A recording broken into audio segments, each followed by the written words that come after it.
So hello friends. सो आज से हम बात करेंगे 5.2 OHSAS policy. So the top management shall establish implement and maintain an OHSAS policy that includes. So management एक policy को implement करे, बनाए, मेंटेन करे और उसको डिफाइन करे।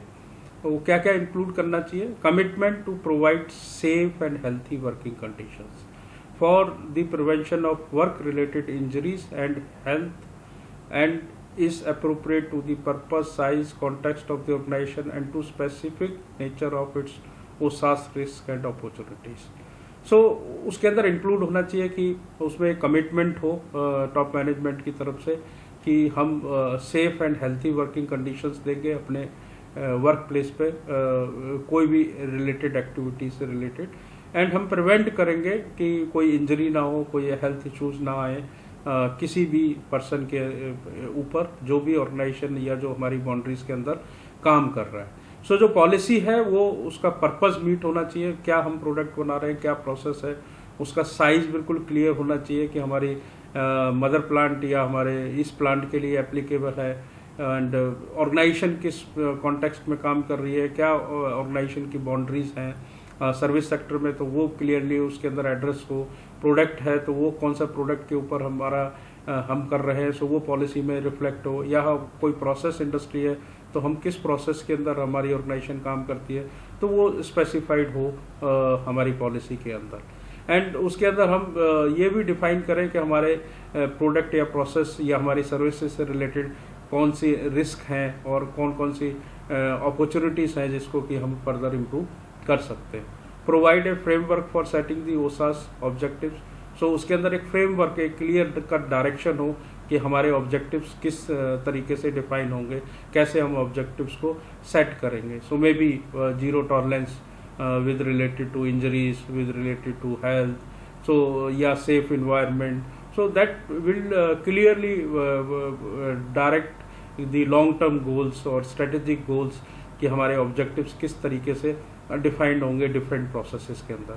सो include the commitment of fulfil the legal requirement and other requirements.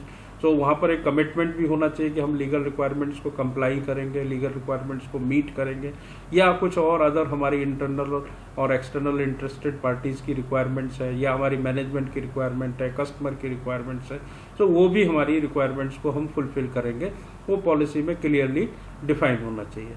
Include the commitment eliminate hazards and reduce OHSAS risk. So वहाँ पर हमारा एक कमिटमेंट हो हमारी पॉलिसी में, वो क्लियरली दिखाई दे कि हम कमिट कर रहे हैं कि हम हैजार्ड्स को बिल्कुल ख़त्म करेंगे थ्रू आउट द ऑर्गेनाइजेशन, या हम उनको कम करेंगे जो रिस्क है उससे related. And commitment to continual improvement of OHSAS management system.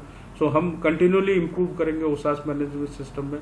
Continuous नहीं करना है, कंटिन्यूअल का मीन्स है कि हमने इम्प्रूव किया, फिर सस्टेन करना है, फिर देन इम्प्रूव करना है, फिर देन सस्टेन करना है। सो मैंने अलग वीडियो में भी ये डिफाइन किया है कि कंटिन्यूअस एंड कंटिन्यूअल इम्प्रूवमेंट में क्या डिफरेंस है और कंटिन्यूअल इम्प्रूवमेंट का मतलब क्या है। Include a commitment to consultation and participation of worker and where they exist worker representatives. So अगर हमारे जितने भी वर्क फोर्स है या जितने भी हमारे लोग हमारी ऑर्गेनाइजेशन में काम कर रहे हैं, इंक्लूडिंग बॉटम लाइन पीपल्स, सो वर्कर को भी हमें पार्टिसिपेशन करना है जब हम पॉलिसी को डिफाइन करें। कंसल्टेशन का मतलब है टू वे कम्युनिकेशन। ऐसा ना हो कि खाली टॉप मैनेजमेंट कर रही है और वर्कर सुन रहा है या बॉटम लाइन सुन रही है, सो बॉटम लाइन भी बोले। सो दोनों तरफ से कम्युनिकेशन होना चाहिए।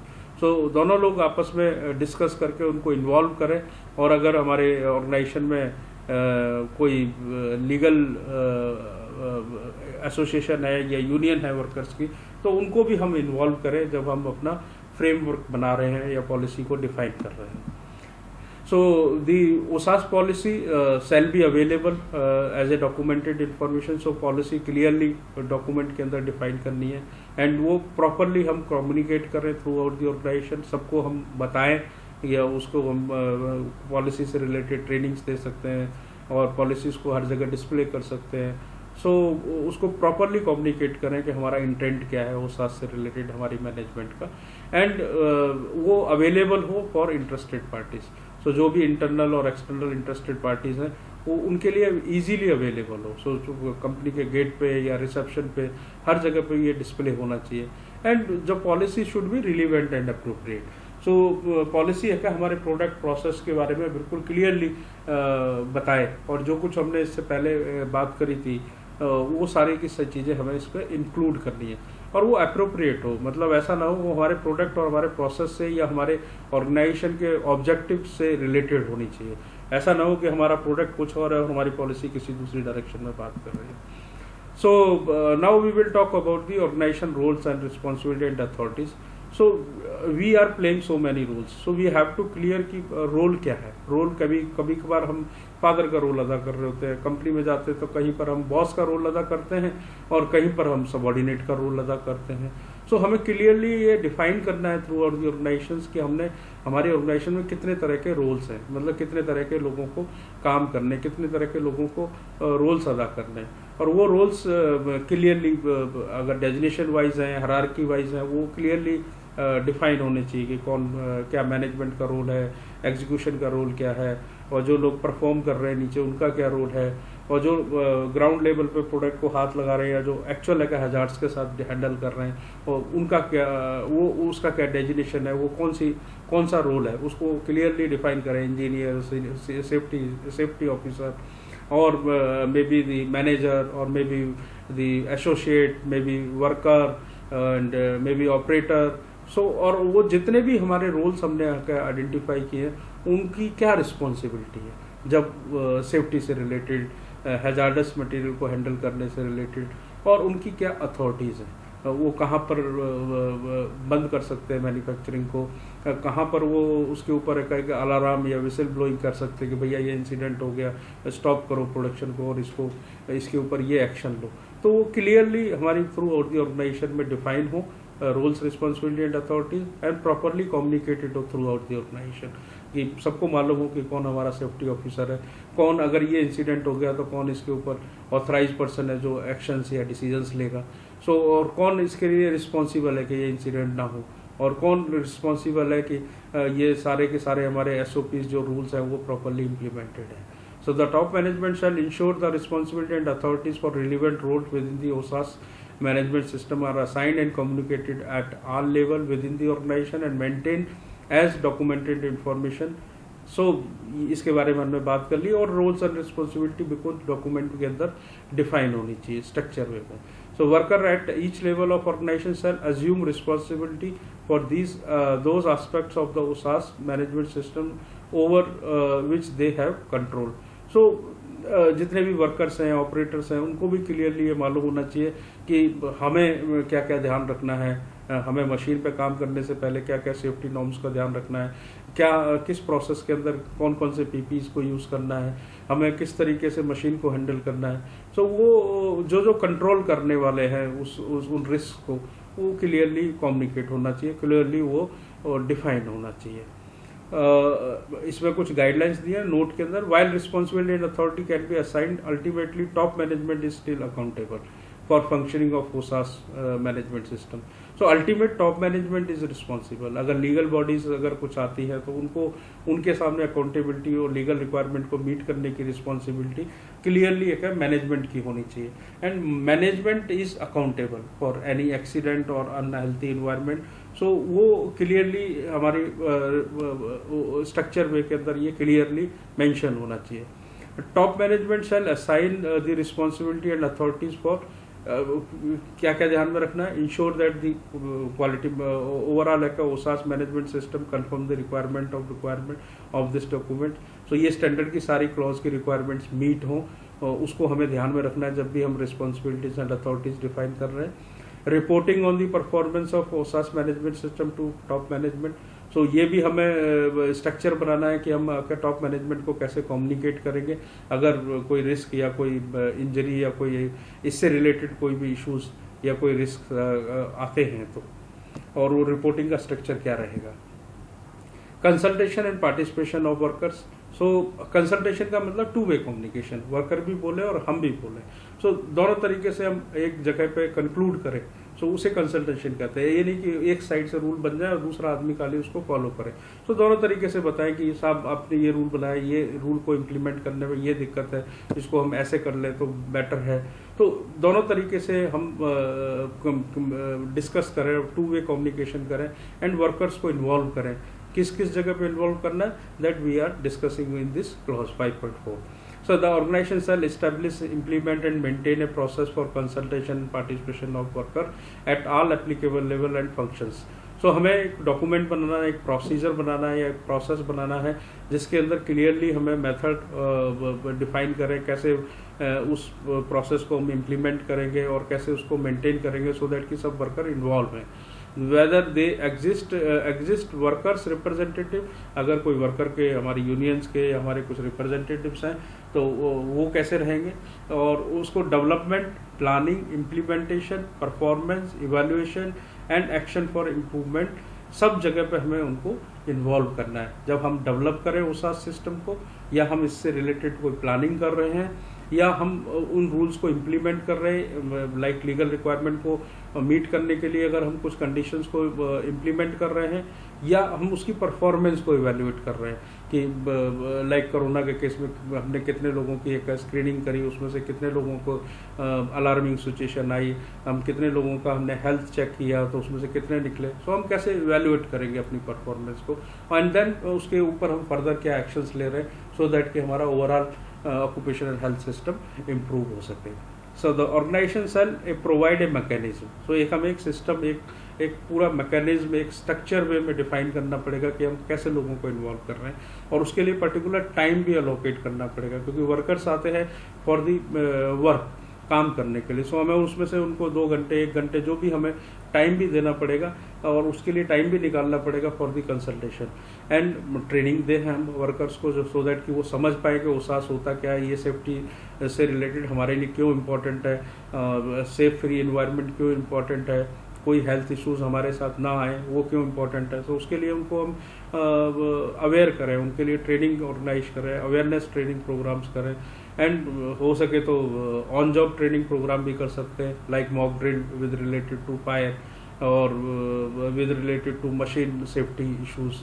सो इस तरीके, लाइक आज की डेट में हमारे डोजो रूम बनाए हैं। सो डोजो रूम में अगर हम सिमुलेशन के थ्रू एक ट्रेनिंग्स दे रहे हैं कि अगर आपने ये नहीं किया तो ये सेफ्टी इश्यूज आ सकते हैं, लाइक सेफ्टी शूज पहनना कंपलसरी, अगर आप नहीं पहनते तो उससे हमारे को क्या इम्पैक्ट हो सकता है, और उससे रिलेटेड अगर हमें कुछ रिसोर्सेज प्रोवाइड करने हैं, लाइक मैंने जो बोला ट्रेनिंग रूम्स हो गए, ट्रेनिंग मटेरियल हो गए, वो सब हम रिसोर्सेज को प्रोवाइड करें। Workers representative can be mechanism for consultation participation. So worker के रिप्रेजेंटेटिव्स को भी हम उसके अंदर उसका भी एक तरीका रखें कि वो कैसे पार्टिसिपेट कर सकते हैं। Provide timely access to clear understandable and relevant information about the OSHAS management system. So clearly हम कम्युनिकेशन चैनल बनाएं कि लोगों को समझ में आए, हिंदी में, उनकी लैंग्वेज में क्लियरली एक हमारे पोस्टर्स या स्लोगन्स लिखे होने चाहिए। Determine the remove obstacle and barrier to participate and minimize those cannot be removed. So वो barriers को हम हटाएं या barriers को कम करें, लाइक ऑपरेटर्स या नीचे वाले लोगों को बहुत इम्पैक्ट पड़ता है कि वो लोग इन्वॉल्व नहीं होते, उनको डर लगता है कि कोई कुछ साफ दूसरी बात ना बोल दे, मैं कुछ गलत तो नहीं बोल रहा, वो डरते हैं कि मैं ये बात रखूंगा तो कहीं मेरे को कोई पेनलाइज ना कर दे, मुझे कोई डांट ना दे। उनको इनकरेज करें, उनको डिस्करेज ना करें, वो जब भी जैसा भी बोल रहे हैं उसको सुने प्रॉपरली एंड देन उसको रिस्पॉन्ड करें, और ऐसा सिस्टम बनाएं कि वो इजीली बोल सकें। वो अपनी लैंग्वेज में बोल रहे हैं तो हम ऐसा कुछ रखें सिस्टम कि उनकी लैंग्वेज को समझने के लिए, उसको ट्रांसलेट करने के लिए हम एक सिस्टम बनाएं, और कोई ऐसा बैरियर ना हो कि वो उनको फर्क पड़े वर्कर को इन्वॉल्व होने के लिए। तो ऐसा एटमोसफेयर हमें ऑर्गेनाइजेशन के अंदर क्रिएट करना है। Emphasising the consultation of non managerial worker of the following. So जो नॉन मैनेजरियल, जो मैनेज नहीं कर रहे, उनको कैसे इन्वॉल्व करें इस प्रोसेस के अंदर। Determine the need and expectation of interested parties. So उनकी नीड्स क्या हैं, वो क्या चाहते हैं और उनकी क्या एक्सपेक्टेशन है, वो आइडेंटिफाई करें। ओसास की पॉलिसीज से रिलेटेड अगर कोई उनकी इश्यूज हैं तो उसको हम इन्वॉल्व करें, उसके ऊपर डिस्कस करें। Assign organization roles responsibility authorities as applicable, तो जहाँ जहाँ पर जितने रोल्स हैं उसकी क्या रिस्पॉन्सिबिलिटीज अथॉरिटीज़ क्लियरली उनको मालूम है, या उसके अंदर कुछ चेंजेस करने तो उससे रिलेटेड उनके साथ कंसल्टेशन करें, थ्रू टू वे कम्युनिकेशन करें उनके साथ, एंड डिटरमाइन करें कि हमारी जो लीगल रिक्वायरमेंट्स है उसको कैसे हम मीट करेंगे अपनी ऑर्गेनाइजेशन में। उसके ऊपर उनके साथ सजेशंस लें, उनके टू वे कम्युनिकेशन करें, उनके साथ डिस्कस करें। ऑब्जेक्टिव्स हम क्या क्या डिफाइन करेंगे और उनको कैसे अचीव करेंगे, इससे रिलेटेड उनके साथ कंसल्टेशन करें। Determining the applicable control for outsourcing, procurement and contractor, so जो भी हमारे कॉन्ट्रैक्टर एम्प्लॉयज़ हैं, अगर कुछ कंस्ट्रक्शन का काम चल रहा है, कुछ लोग बाहर से आए हैं, तो उनके लिए क्या रूल्स हैं, उनके लिए क्या सेफ्टी नॉर्म्स होने चाहिए, वो उसके लिए भी उनके साथ डिस्कस करें। हम कुछ मटेरियल बाहर से ले रहे हैं और हमारे कुछ आउटसोर्स प्रोसेस हो रहे हैं, तो उन सब के कंट्रोल्स के लिए, उनकी मॉनिटरिंग के लिए, उनको इवैल्यूएशन के लिए, और वहाँ पर क्या क्या रिस्क हो सकते हैं, क्या क्या हैजर्ड्स हो सकते हैं, उस सब के बारे में टू वे कम्युनिकेशन करें। उन लोगों को सबको हम इन्वॉल्व करें, और जितने भी इंटरेस्टेड पार्टीज हैं उन सबको इस प्रोसेस के अंदर इन्वॉल्व करें।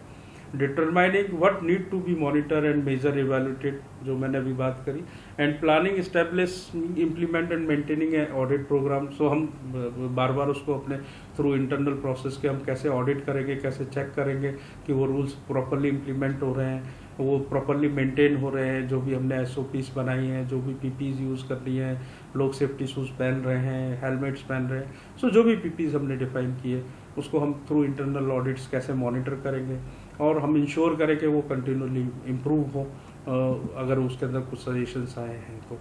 सो determine the mechanism for their consultation and participation, so हम एक ऐसा मेथड और एक ऐसा प्रोविज़न रखें कि वो इजीली हमसे कम्युनिकेट कर सकें। Identify the hazards and assessing the risk and opportunities, so जहाँ जहाँ पर रिस्क और अपॉर्चुनिटीज़ मिल रही है या जो हैजार्ड्स मिल रहे हैं, और वो अगर कुछ नए निकल के आते हैं तो उसके अंदर भी हम क्या वर्कर्स को इन्वॉल्व करें एंड उनके साथ डिस्कस करें कि हाँ क्या रिस्क आपके हिसाब से हो सकते हैं। Determining action to eliminate hazards and reduce OHSAS risk, so जो हैजार्ड्स को हमें एलिमिनेट करना है या रिस्क को कम करना है तो उस प्रोसेस के अंदर भी हम सबको इन्वॉल्व करें।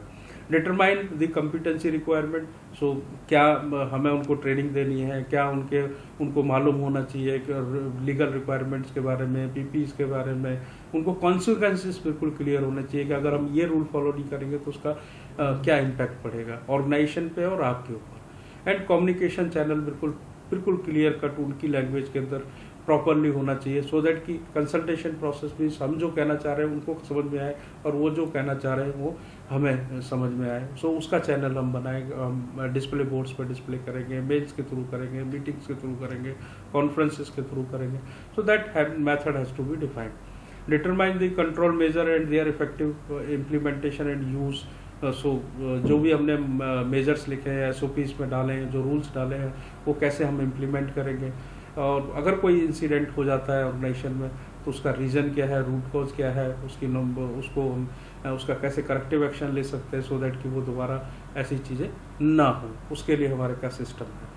एम्फासाइजिंग the consultation participation of non managerial worker intended to apply the persons carrying out the work activities, so हम उनको इन्वॉल्व करें सभी को और उनको इनकरेज करें कि वो उसके अंदर इन्वॉल्व हैं वर्कर्स जो नॉन मैनेजरियल एक्टिविटीज़ कर रहे हैं। But it is not intended to exclude, मतलब हमें उनको एक्सक्लूड नहीं करना है अगर वो उनके काम के कारण किसी मैनेजर को भी इम्पैक्ट पड़ सकता है, तो हमें सबको इन्वॉल्व करना है, even though managers and workers. But workers का हमें विशेष ध्यान देना है क्योंकि वो डायरेक्ट है क्या प्रोडक्ट और प्रोसेस के ऊपर काम कर रहे हैं, so they can easily identify the risk and hazards. It is वही लोग उस रूल्स को जो हम बनाएंगे उनको इम्प्लीमेंट भी वही करेंगे। एंड लीगल रिक्वायरमेंट को भी डायरेक्टली वो लोग हैंडल कर रहे हैं, डायरेक्टली प्रोडक्ट और प्रोसेस के साथ डील कर रहे हैं, तो वो लोग बहुत अच्छी तरीके से इम्प्लीमेंट करेंगे। और जितना हम उनके साथ टू वे कम्युनिकेशन करेंगे उतना ईजिली हम अपने एसओपीज को इम्प्लीमेंट कर सकते हैं। It is recognize that the provision of training at no cost to worker, so training की कोई कॉस्ट वर्कर के ऊपर ना जाए, उनको फ्री ट्रेनिंग्स हम दें, उनको अगर हम वर्किंग आवर्स के अंदर से अगर हमने उनके लिए ट्रेनिंग के लिए अगर कुछ टाइम निकाला है तो उसको उनकी सैलरी पे या उनके उनके ऊपर कोई फाइनेंशियल इम्पैक्ट नहीं होना चाहिए। सो उनका जो भी बैरियर्स हैं उसको हम अवॉइड करें, सो दैट कि they can participation in the implementation of OHSAS management system, और इस्टेब्लिशिंग रूल बनाने में या उसको मॉनिटर करने में एंड उसको इम्प्लीमेंट करने में। So thank you for watching and we will discuss further requirements in the next video. So thank you.